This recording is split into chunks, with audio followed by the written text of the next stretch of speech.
Togo, développement local initiative des OSC, la nuisance du zèle et des entraves politiciennes publié le 4 novembre 2022 par Miadjo. La construction d'ouvrages socio-communautaires par les US empêchait être incapable de doter les populations d'infrastructures sociales, mais au même moment empêchait, par du zèle et à cause des calculs politiciens, des bonnes volontés d'en offrir aux communautés et ainsi satisfaire leurs besoins de base. Cela nuit au développement des localités pauvres et frise la méchanceté humaine. Mais c'est bien ce qui se passe dans nos contrées, à l'ère de la décentralisation criée sur tous les toits. Illustration avec les mésaventures des universités sociales du Togo, UST, dans l'exécution de leurs œuvres sociales au service des populations, au-delà de leurs objectifs régaliens de renforcer la citoyenneté, promouvoir la participation citoyenne au développement, faire des plaidoyers pour l'amélioration de la gouvernance politique, sociale et économique, les universités sociales du Togo,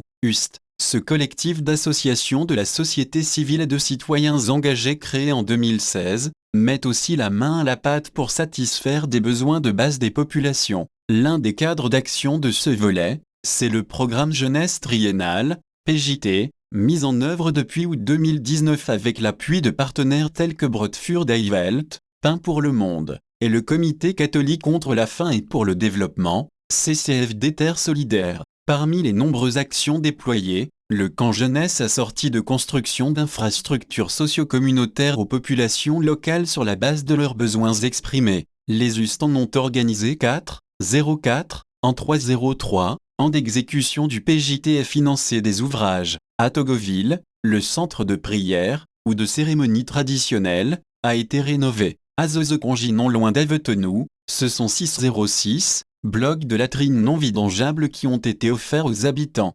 Malheureusement, des entraves politiciennes sont faites par des ailés du régime et ont pour effet d'empêcher, par endroits, la réalisation d'ouvrages au profit des populations pourtant dans le besoin. La réhabilitation d'une case de santé empêchée dans le Wawa. Un citoyen, nous taisons le nom, a eu l'idée de se rapprocher des UST, ayant appris les actions de l'OSC en termes de réalisation d'infrastructures socio-communautaires. Il a sollicité cette organisation pour la réhabilitation d'une case de santé dans une petite localité. Nous taisons ici aussi le nom de la préfecture de Wawa et précisément de la commune de Wawa 2. L'interlocuteur a également exprimé le besoin de dotation en infirmiers et en sages-femmes. Les UST répondent favorablement à la requête, sauf qu'elles n'auront jamais l'opportunité de déployer cette action salvatrice au profit des populations. Une délégation devrait se rendre dans la dite localité en août 2022 pour une mission exploratoire consistant à évaluer la réalisation du projet. Mais des pressions tous azimuts de cadres du pouvoir originaire de la localité entravent la démarche. En raison de l'implication de l'opposant David Dossé, la mission est annulée,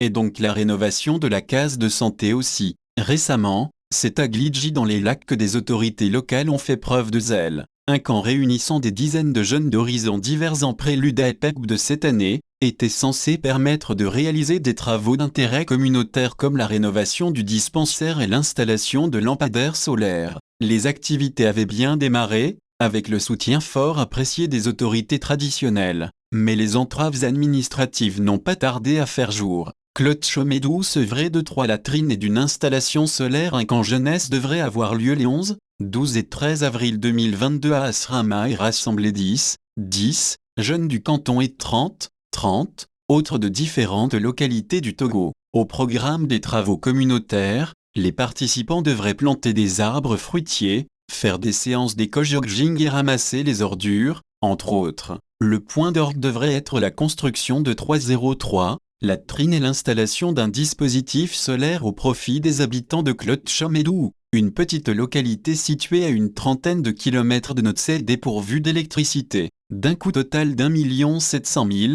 1 700 000, FCFA mobilisé par les UST auprès de ses partenaires. Ce projet de latrine devrait permettre aux habitants de satisfaire leurs besoins en un lieu propice et ainsi mettre fin à la défécation dans la nature avec son cortège de désagréments et de maladies. Et l'installation solaire suppléerait un tant soit peu le manque d'électricité et offrirait aux habitants l'occasion de recharger du moins les téléphones portables. Mais l'initiative ne sera jamais concrétisée, pour cause, l'obscurantisme des autorités locales, notamment le préfet de Hao, le sieur Ao Changani et son dévoué le chef canton d'Asrama, Togbui Mawiko Konlan et Do2, écrivions. nous dans la parution numéro 1022 du mardi 12 avril 2022. En effet, après des manœuvres diverses visant à décourager les organisateurs du camp jeunesse, notamment le refus manifeste de leur louer l'hôtel de la localité, le préfet Awo Changani finit par exiger du coordonnateur des US une autorisation préalable du ministre de l'administration territoriale,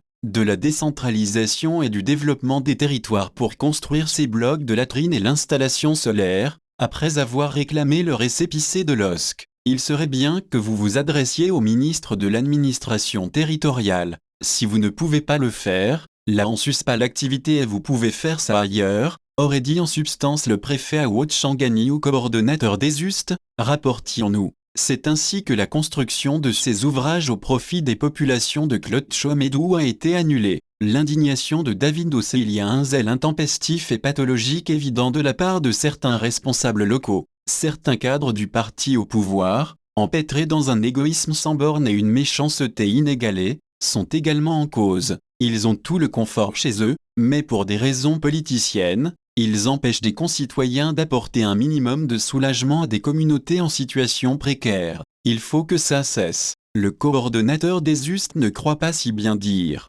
Ces entraves sont les effets du zèle politicien, mais in général face aux préjudices causés aux populations pauvres. Les camps jeunesse sont des moments uniques pour cultiver le vivre ensemble et reconstruire le tissu social délabré par tant d'injustices sociales. Les travaux communautaires répondent à des besoins exprimés par les populations elles-mêmes et nous essayons d'y répondre. Vous n'imaginez pas combien une latrine publique ou un simple lampadaire peut changer la vie d'une communauté. Je suis indigné de voir des représentants locaux être ceux qui contribuent à perpétuer le malheur de leur propre communauté, peste professeur David Dossé, interrogé sur ces entraves, accusant ces hommes du régime de confondre politique politicienne et gestion de la cité. Il a l'intime conviction que c'est sa personne qui pose problème à ses électeurs au regard de ses prises de position politiques. Mais ce que le commun des Togolais ne sait certainement pas l'intéresser même s'est retenu de faire de la propagande autour, c'est grâce au plaidoyer et lobbying de cet opposant, SIC, auprès de partenaires du Togo que le service des urgences chirurgicales et le bloc chirurgical du pavillon militaire du CHU Sylvanu Olympia ont été réhabilités et équipés.